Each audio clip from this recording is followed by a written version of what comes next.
Militansimu dalam pilihan yang sulit. Tekun menghidupi iman pada Kristus walaupun ada banyak godaan. Sebenarnya berkat tubuh Kristus kita sambut.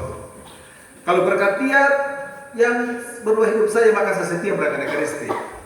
Kalau berkat Dia, maka saya berubah dan jadi berkat. Maka saya akan merindukan Dia. Saya gereja, setia, tidak terlambat, mengagungkan kemurahan hatinya dalam kemurahan-kemurahan yang saya buat dalam hidup ini. Ya.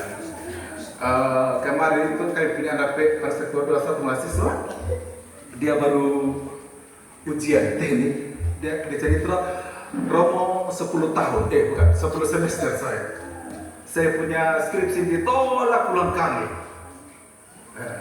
Lalu untung saya berhasil hari ini.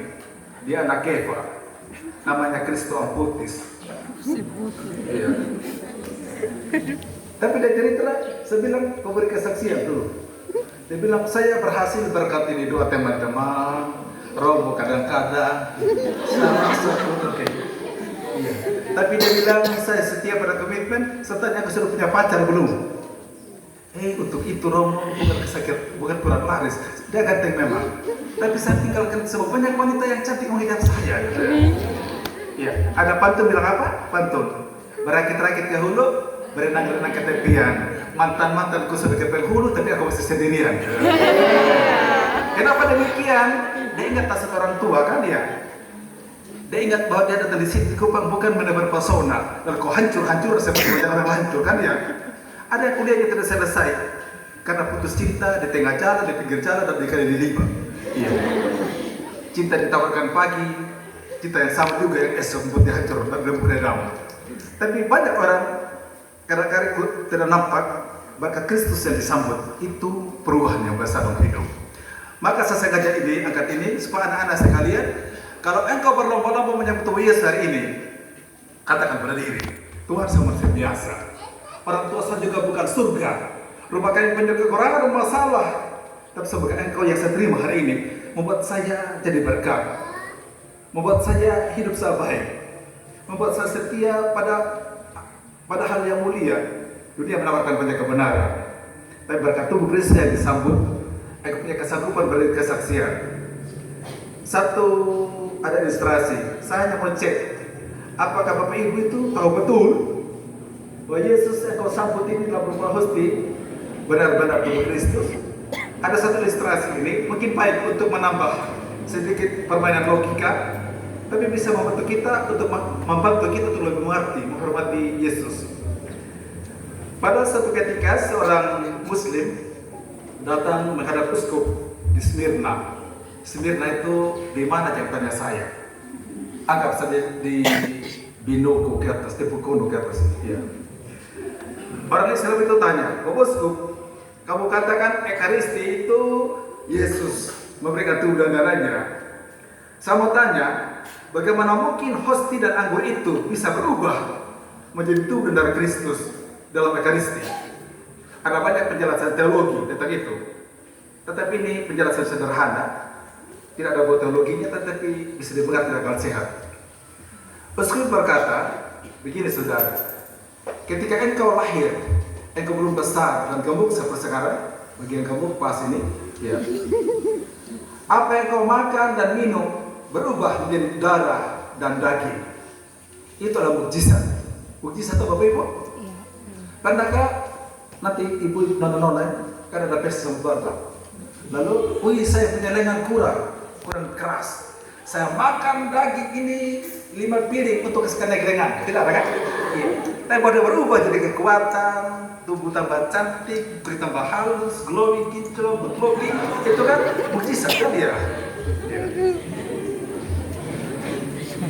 Sekarang dia katakan, Tuhan adalah pemilik segala sesuatu. Ia berkuasa mengerjakan yang agung, yang mustahil jadi nyata. Apakah Tuhan tidak bisa membuat mukjizat yang sama ketika mengubah hosti dan anggur menjadi tubuh darahnya? Ya.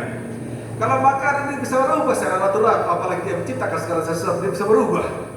Kalau yang buta bisa melihat, yang lumpuh bisa berjalan, dia bisa juga berubah.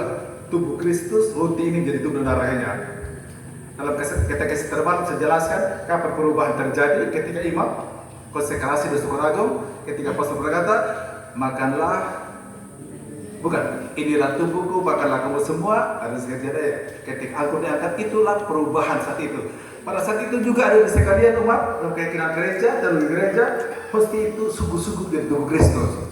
Mungkin materinya sama, tapi dalam dirinya, substansinya itu, nilainya itu, dia sudah berubah. Sehingga ketika nanti anak-anak bawa tubuh Yesus, hosti anggur, dia bisa diambil-ambil, kan dia masih materi biasa. Ketika pastor sudah bertindak di atas altar, mendoakan doa syukur agung, menumpangkan tangan, mengulangi kata-kata Yesus, inilah tubuhku, inilah darah, pada saat itu dia sudah berubah. Tidak bisa lagi setiap kali bisa angkat, orang masih minta satu, orang masih minta dua, begitu dia. Ibu-ibu tidak bisa lagi, jangan saya itu. Atau anak nanti yang mau bawa persembahan masih bilang begini. Ketika itu hanya pastor saja, nanti hanya prater yang disahkan oleh gereja yang boleh menyentuhnya. Berarti kan disebut tubuh Kristus. Ya. Oke, lanjut. Anggap ini kata kese. Saya juga tidak beragama, kemarin ajar, pasti ajar. Ya. Selanjutnya, orang itu kelihatan tidak puas. Bagi yang bertanya, bagaimana mungkin bahwa Yesus yang besar itu bisa hadir dalam hosti yang begitu kecil? Bagaimana mungkin? Yesus kan besar, ya toh? Artinya Yesus kecil. Yesus begini kan? Paling tuyul di keniti. Yesus itu ganteng, hidung mancung keluar. Kalau kita kan rata-rata, macam papan skap dia. Maka ditanya apakah kenapa Yesus yang besar itu hadir dalam hosti yang kecil? Lalu dijelaskan begini, Anda melihat pemandangan yang begitu luas di depan Anda, sedangkan mata Anda begitu kecil. Karena demikian pemandangan yang luar biasa luas itu bisa tertampung di dalam mata Anda yang kecil. Karena itu tidaklah mustahil bahwa Yesus Kristus yang sedemikian besar juga bisa tertampung dan hadir dalam hosti yang kecil. Ini bukan penjelasan teologi, tapi logika supaya kita punya membantu kita untuk menghayati apa yang sudah kita mengerti selama ini. Lalu selanjutnya ada tidak puas juga, dia masih bertanya sekali lagi. Tapi bagaimana mungkin Yesus Kristus yang sama bisa hadir dalam ribuan hosti yang sudah dikonsekrir, yang dirayakan di berbagai tempat yang berbeda? Ya, penjelasannya ya, yang paling pertama, tak ada yang mustahil bagi Allah. Coba Anda pecahkan cermin dan lihatlah pada setiap pecahan cermin. Di sana pada setiap pecahan itu Anda lihat wajah Anda secara utuh. Demikian juga bahwa sama halnya dengan Yesus Kristus, Dia bisa hadir dalam hosti yang besar dan yang kecil. Bahkan dalam pecahan-pecahan yang secara lengkap dan utuh. Bahkan dalam berbagai tempat yang berbeda. Prinsip pertama dan utamalah Dia adalah Tuhan yang selalu mengerjakan yang mustahil dengan dikatakan mukjizat.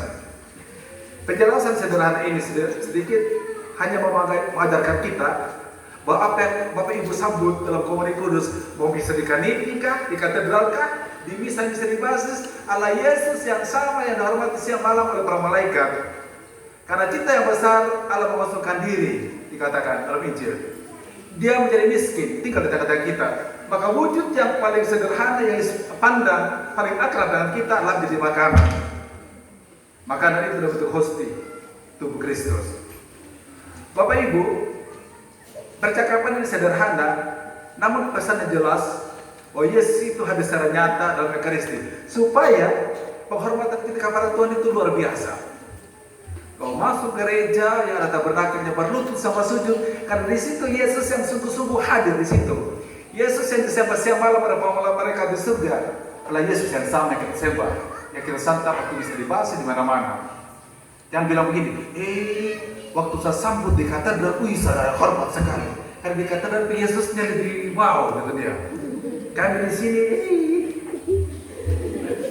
Yesus yang sama ada di sekalian. Kalau kata-kata barang siapa makan tubuhku, minum darahku, atau aku dalam dia dalam aku, Romo Step yang omong, bisa jadi bagi punya alasan tidak bisa percaya. Karena saya manusia biasa kan? Iya. Kata-kata saya bisa bermakna dusta. Tapi Tuhan yang berkata, tidak pernah ada sabda Yesus yang memperbaikkan kita dalam dusta atau permainan kata yang menyesatkan.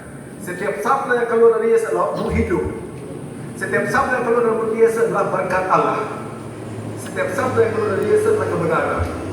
Maka dengan demikian juga ketika dia memberikan tubuh dan darahnya adalah hidup, dan hidup itu membawa keselamatan kepada setiap orang yang percaya kepada dia. Pada hari ini kita merayakan pesta Kristus Raja semesta alam. Kristus Raja semesta alam itu yang dimaklumkan dalam bacaan pertama, bacaan kedua adalah Tuhan yang berkuasa. Tuhan yang padanya diberikan kekuasaan kepada raja. Dan dalam bacaan kedua tadi sudah menampakkan bahwa Yesus itu, raja itu bukan seperti yang kita bayangkan, raja yang serba mega, tapi dia raja yang sengsara, yang membahasakan kerajaannya sebagai cinta yang berwujud kematian dan darah. Yang jadi raja itu menebus kita dari dosa, bukan raja yang serba mewah, bukan raja yang bermahkotakan kemuliaan dan semarak, tapi dia raja yang ditahtakan dalam kekosongan, dalam penderitaan, bahkan wafat di kayu salib. Mahkotanya itu bukan emas permata, tetapi mahkota duri. Jubah kemegahannya itu bukan berbalut emas, tapi tubuh yang terkoyak, darah yang berceceran sebagai bahasa kasih. Apa kata Yesus? Tidak ada kasih yang lebih besar daripada kasih seorang yang menyerahkan nyawa untuk sahabat-sahabatnya. Ia membahasakan persahabatan dengan kita, bukan berkata I love you full, kau adalah matahariku, kau adalah bulanku.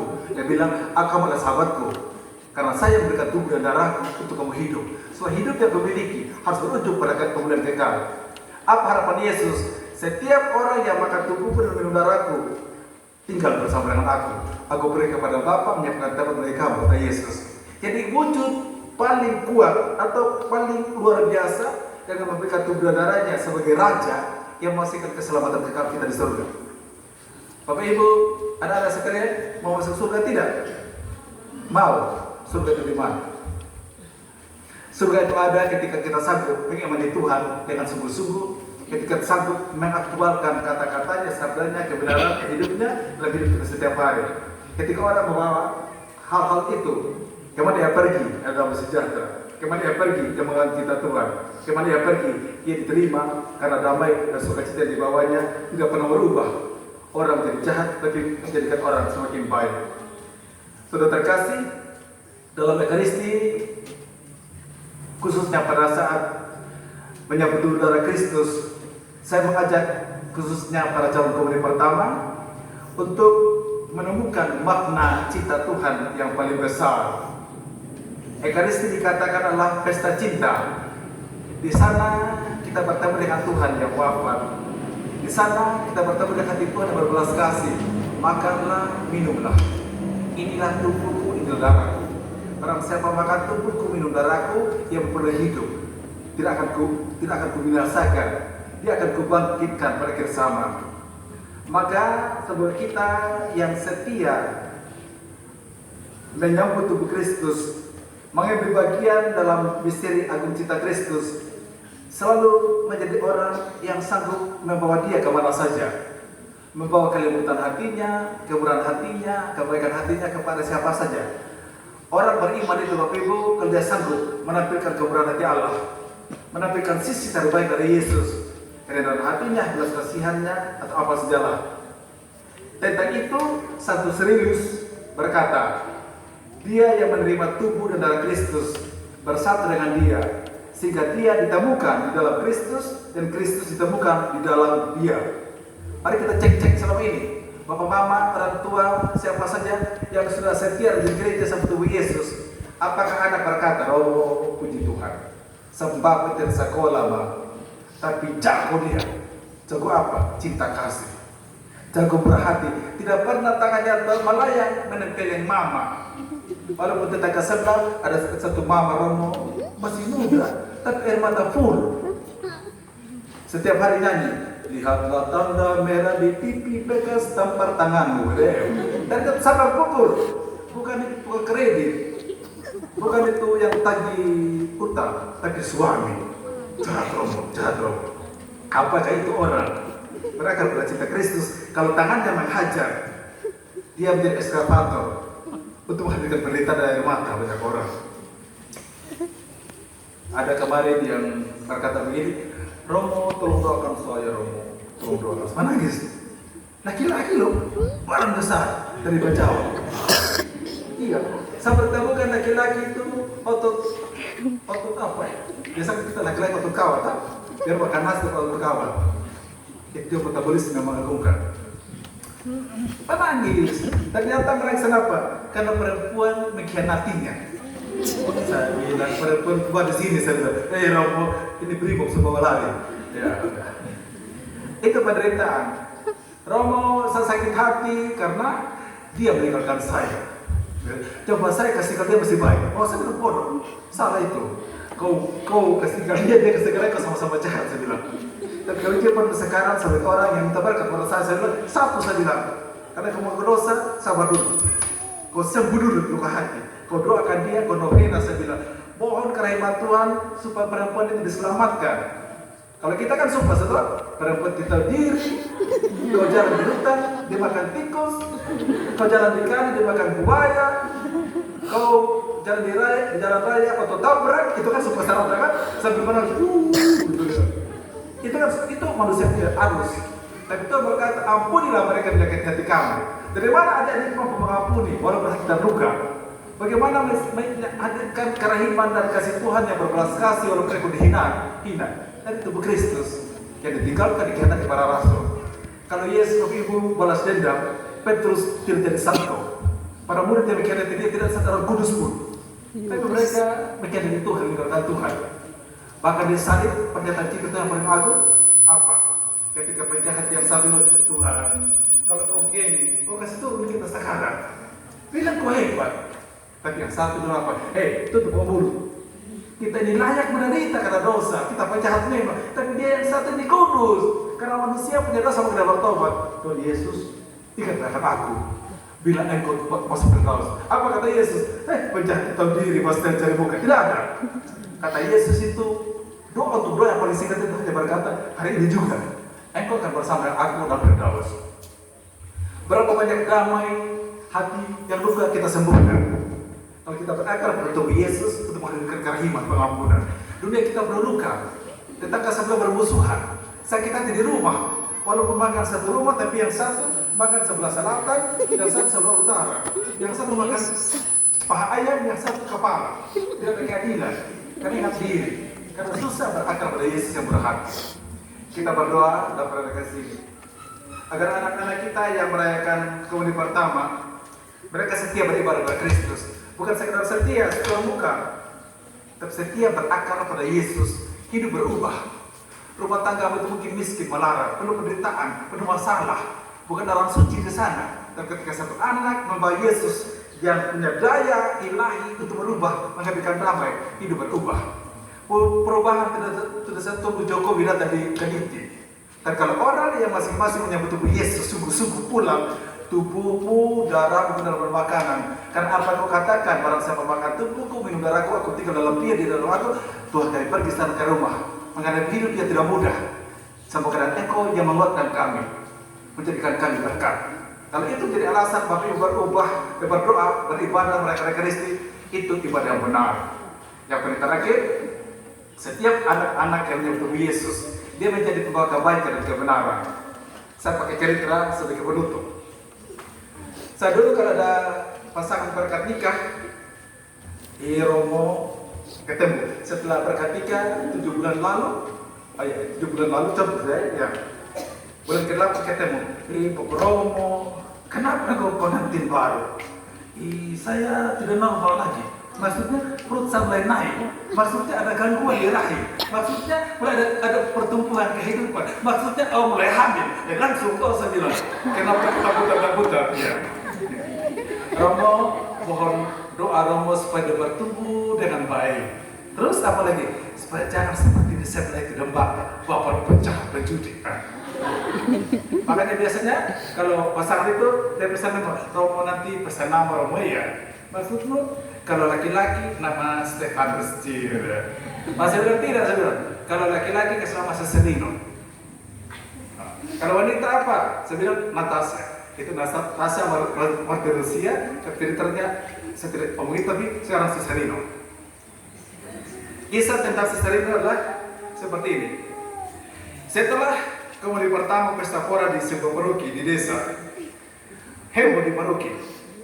Karena suster yang menjaga sakristi itu yang mengalami pencemaran. Dalam konsep suster itu kurang ajar anak-anak ini. Kenapa? Setiap pagi dia datang ke gereja, setiap altar, selalu di altar itu dia kata bernaga, ada dapat. Selalu di situ ada kain sepotong, lalu ada pisang, 2 buah pisang. Hari pertama suster kurang ajar, siapa bawa pisang kita bernaga? Pergi datang kan? Pergi kan? Menurut dia pencemaran. Sudah, dia jangan makan hati karena sabar Tuhan. Kau tobatkan dia kurang ajar itu, rubah dia jadi orang baik. Doanya suster. Sudah ambil pisang, itu udah makan sembunyi. Jangan sia-sia kan? Ya. Hari kedua lagi, hal yang sama lagi. Sekarang 3 pisang. Kemarin 2, 3. Berarti tingkat kejahatan semakin tinggi kan? Kurang ajar. Dia ambil pisang sudah. Dia makan 2, kasih itu ibu tetangga sebelah 1. Hari ketiga ternyata dapat pisang. Udah mulai marah. Dia lapor ke pastor. Pastor, sejak komuni pertama hari Minggu di Kaniki, altar tidak suci lagi, tabernakel sudah diganggu oleh sekian. Ya. Oh, apa? Pisang 2, 3, 4. Saya tidak mau pisang 5 tanda di apa? Tolong segera bertindak. Maka hari keempat pastor sembunyi di belakang, ada ruang pengakuan, dia sembunyi di situ. Sambil sore lonceng Angelus, dia buka-buka beredar sampai Rosario. Ternyata pas teng Angelus, 1 anak turun dari ojek, lari kantong plastik. Dan lari buka pintu gereja, dia berlutut sembarang saja. Lari, dia naik di altar, dia berlutut, dia buka altar. Oh, terima kasih Yesus. Pisang yang saya bawa 2, 3, 4 habis kau makan. Sekarang saya bawa lagi pisang 5 buah. Tuhan Yesus kalau makan malam, saya juga pulang makan saya punya pisang di rumah. Ternyata pas oh itu si Salino, anak tetangga sebelah ujung jambatan yang rupanya hampir rubuh, termiskin. Tetapi pastor sebenarnya marah, tapi terharu karena anak ini berkesultan tubuh Kristus, dia tahu berbuat baik. Pada Tuhan yang menyerahkan nyawa untuk dia, pada Tuhan yang beri hidup untuk dia, pada Tuhan yang berbelas kasih untuk dia bisa membahasakan imannya dan bawa pisang. Kan logika anak kecil kan? Kalau Tuhan sudah berbuat baik pada saya juga buat baik. Apa yang ada pada saya hanya pisang. Maka pastor sangat terharu, dia panggil suster. Ternyata ini kisahnya. Tapi itu pisang baik-baik disimpan. Maka kemudian mereka pulang, panggil suster, ayo kita belajar buah-buahan banyak-banyak. Mereka beli berkeranjang-keranjang, lalu tulis surat kepada suster itu yang baik. Terima kasih atas pisang-pisang buat cinta kasihmu kepada Yesus yang berikan tubuh dan darahnya kepadamu. Yesus sudah puas makan pisangmu, sekarang Yesus panas dengan buah-buahan ini. Makanlah sampai engkau senang rasa manja, tapi mulai besok jangan bawa lagi pisang ya. Yesus sudah bosan. Jadi kisah itu sekian. Tapi apa boleh dikatakan? Kalau dia berbuat baik padamu, memberikan tubuh dan darahnya, engkau mesti punya energi yang baru, pulang mencari berbuat kebaikan. Kalau Yesus buat baik, segala kebaikan itu mesti kita balas juga kebaikan dia. Yesus buat dalam diri kita. Jadi demikian menjadi saluran berkat. Untuk itu orang komuni untuk Yesus supaya kebaikan Tuhan tidak pernah berhenti. Dan dia mengalami kebaikan Tuhan. Amin.